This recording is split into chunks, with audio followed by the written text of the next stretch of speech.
जैसा कि सर्वविदित है कि केंद्र व यूपी सहित अन्य राज्यों की भी सरकारें अपनी आर्थिक नीति, बजट व अर्थव्यवस्था आदि को लेकर जो बड़े बड़े दावे कर रही हैं, वे ज़्यादातर हवाई न होकर काश जमीनी हकीकत में सही और वास्तविक होते तो वाकई भाजपा द्वारा अच्छे दिन लाने के इनके सुनहरे सुहावने व लुभावने वायदे की थोड़ी अच्छी बात होती।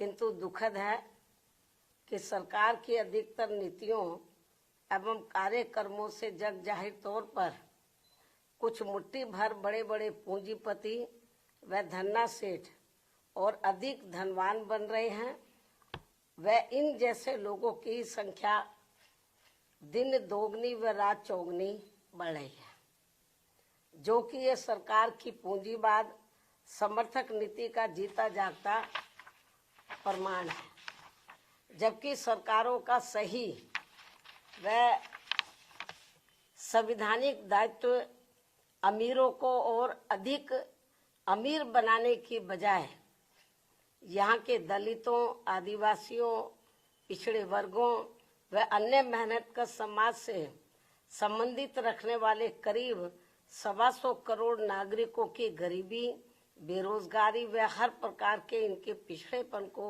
दूर करना चाहिए, ताकि इन सबका थोड़ा भला होकर इनके त्रस्त जीवन में बहुअपेक्षित व बहुप्रतीक्षित सुधार लाने की संवैधानिक मंशा पूरी हो सके। लेकिन ऐसा नहीं करना स्पष्टतः सरकार की गरीब विरोधी नीति व कार्यकलाप ही कहलाएगा।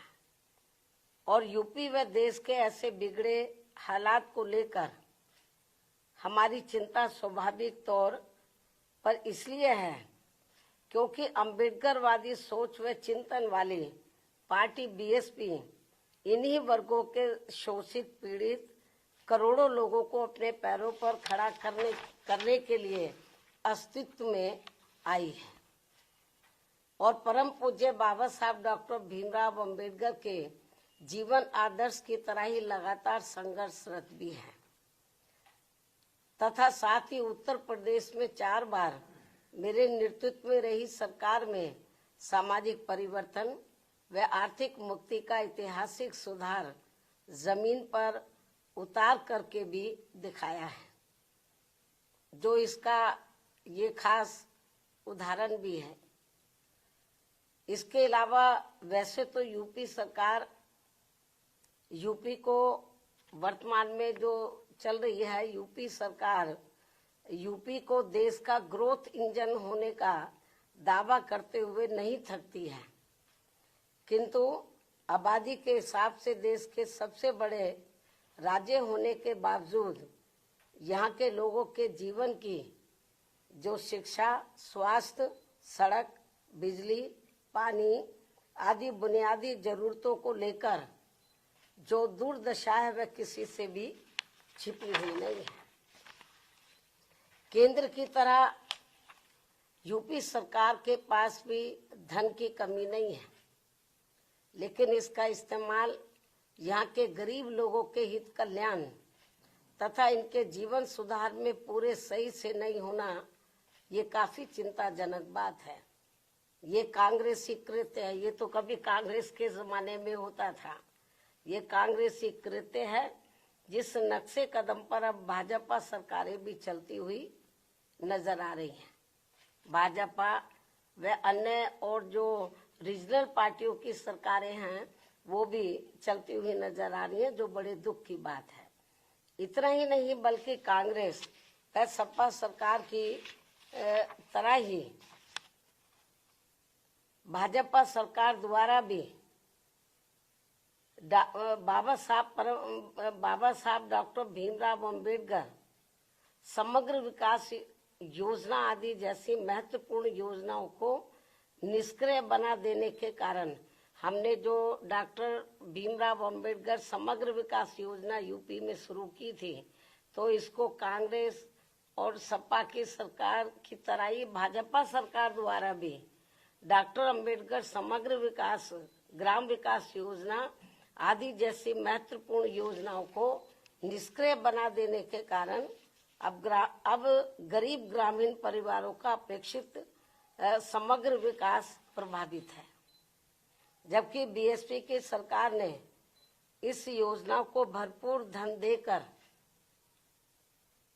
गांवों को 17 बुनियादी सुविधाओं से जोड़कर यहाँ लोगों के जीवन में काफी सुधार लाया था। ये बात सर्वविदित है।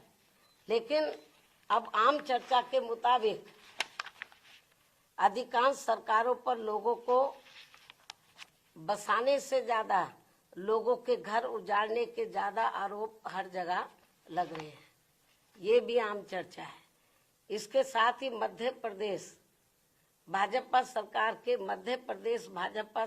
के वरिष्ठ मंत्री द्वारा विभिन्न सरकारी कल्याणकारी योजनाओं के लाभार्थियों को भिखारियों की फौज बताने से इन करोड़ गरीब अपेक्षितों के प्रति इनकी हीन, संकीर्ण एवं जातिवादी सोच ज्यादा प्रदर्शित होती है, जो ये गंभीर विषय भी है।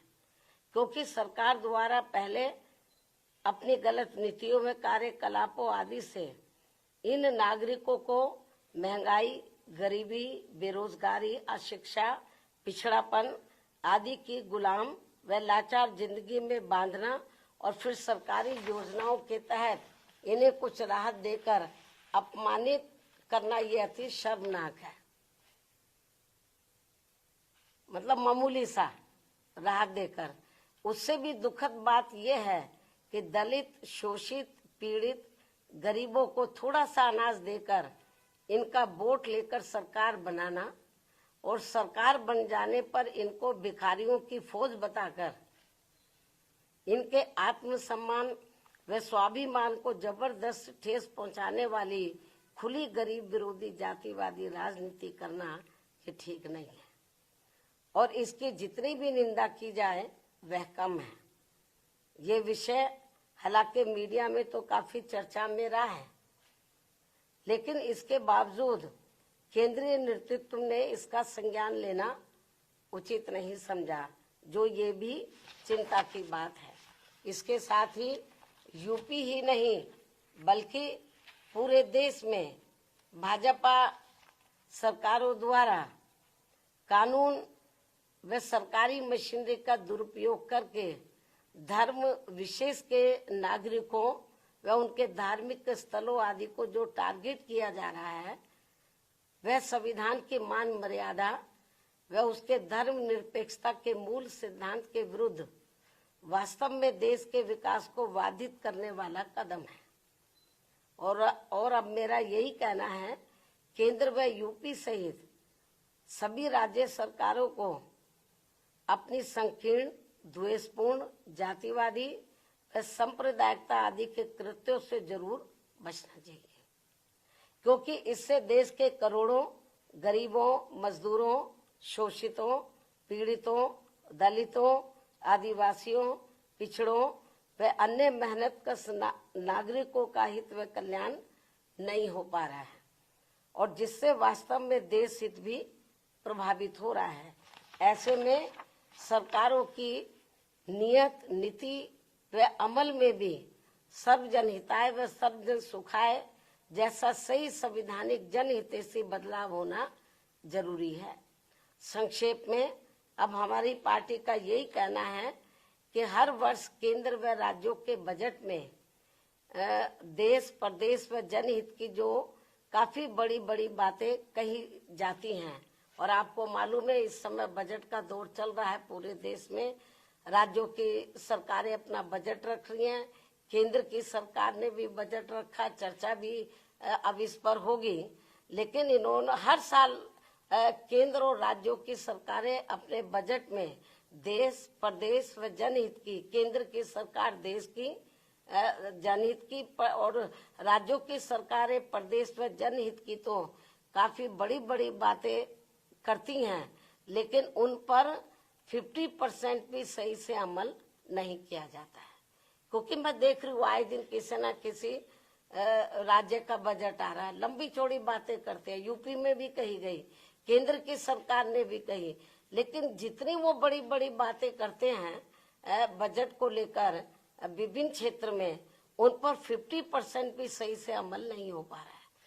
और वास्तव में प्रैक्टिकल में तो देखने के लिए ये मिल रहा है कि जो दबे कुचले लोग हैं, दलित हैं, पिछड़े हैं, आदिवासी हैं, माइनॉरिटीज के लोग हैं, तो इनके साथ तो काफी अन्याय हो रहा है। तो इनके हित के लिए, इनके डेवलपमेंट के लिए, इनके मद में जो पैसा बजट में रखा जाता है कि इतना पैसा हम इनको दे रहे हैं इनके डेवलपमेंट के लिए, लेकिन वो पूरा पैसा उनके डेवलपमेंट में नहीं लगता। और हमें तो ये भी जानकारी मिलती है कि अंत में उनका काफी पैसा दूसरे मद पर खर्च कर दिया जाता है। और इसको लेकर हमारी पार्टी ने पार्लियामेंट के अंदर भी आवाज उठाई थी। जब मैं मेंबर पार्लियामेंट थी, मैंने भी इस मुद्दे को काफी गर्मजोशी के साथ उठाया था। केंद्र की सरकार का ध्यान हमने इस ओर आकर्षित किया था और हमने प्रमाण दिए थे केंद्र की सरकार को, लेकिन फिर भी इस ओर ध्यान नहीं दिया गया।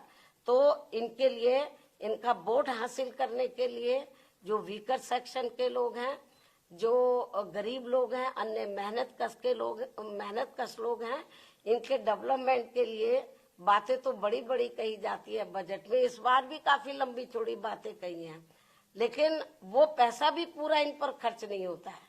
और आखिर में चुपके से, बहुत ही सावधानी पूर्वक, मतलब चुपके से, मालूम भी किसी को ना पड़े, दूसरे मद में पैसा ट्रांसफर कर दिया जाता है। तो ये हाल है बजट का। इसलिए ये जो बजट में खास तौर से हर साल जो बड़ी बड़ी बातें कही जा रही हैं, अब भी कही जा रही हैं, तो मेरे ख्याल उसका फायदा जो जरूरतमंद लोगों को जितना होना चाहिए वो नहीं हो रहा है। तो इसलिए मेरा केंद्र और राज्य सरकारों को यही कहना है कि जो आप बजट पे कहते हैं, उसके ऊपर जो भी आप वायदा करते हैं, जो भी पैसा सैंक्शन करते हैं, उसके ऊपर आप लोगों को अमल भी करना चाहिए। मुझे पूरी उम्मीद है कि ये लोग जरूर मेरी इस बात की तरफ ध्यान देंगे। अब मैं अपनी बात यही समाप्त करती हूँ। धन्यवाद। जय भीम व जय भारत।